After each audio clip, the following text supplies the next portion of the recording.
The Torah was meant to be transmitted in multiple ways. You have the written words that are in Hebrew, that are ancient, that are as is, read from a scroll, which at the time was the newest technology. And when it was introduced as a technology, a public chanting of the holy words, it was accompanied by a live translation into the vernacular. So from the very first time in Jewish history, which is recorded in the Bible, we have a description of the public telling of the Bible. There's a reading in the Hebrew and a live translation into what probably was Aramaic, the local vernacular. The man who invented this was called Ezra, the scribe, hallowed by all religions. And he was a smart educator and leader. He notices people don't have a shared narrative. So he created a ritual, which we now call the Torah service.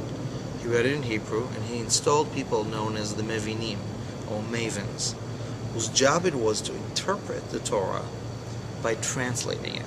So he would read one line in Hebrew, and then one line in Aramaic, Arabic, English, you name it. Line by line, like subtitles, but not exactly. That was a profession that was part of the Jewish world for about 1,500 years, the maven, the translator. And that was the only opportunity for the Jewish community to engage in storytelling. Really, this was the sacred storytelling ritual. 1,000 years ago, that tradition of the maven was phased out. And I thought, let's bring back the translator as a modern MC. Let's go back to how the Torah can be in split screen. The written, ancient, as is, and the spoken, translated now, as if. And that split screen is how I think Torah was always meant to be conveyed. In fact, I will say that's how religion, or mythology, or any great story is to be conveyed. Right? With a sort of loyalty to what you've received, but that as you transmit it and you have a new listener, you've got to change it a little bit.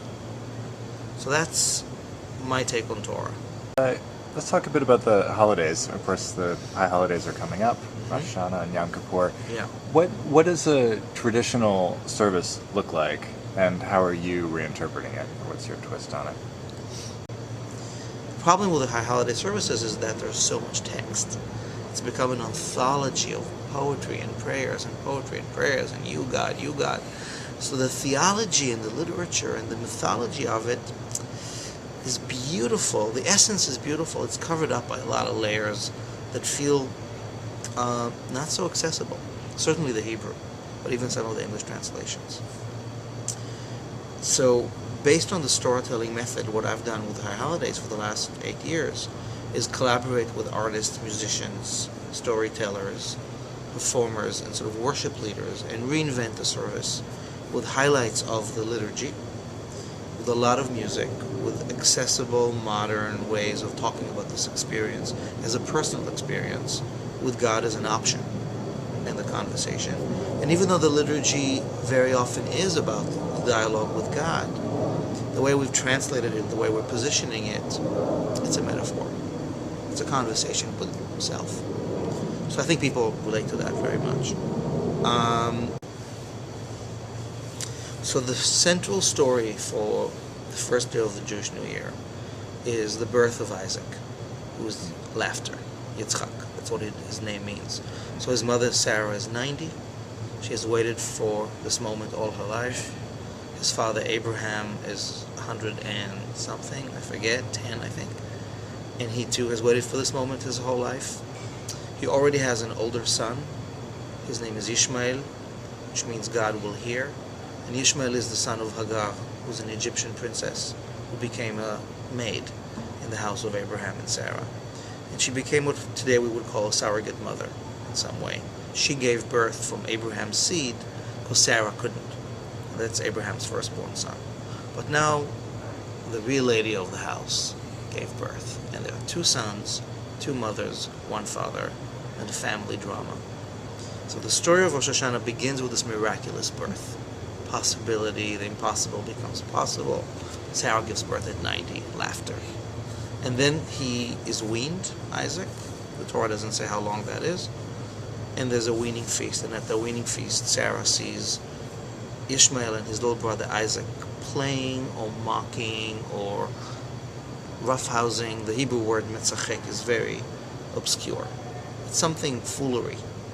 And she immediately is furious, and she wants to send Hagar and her son Ishmael out.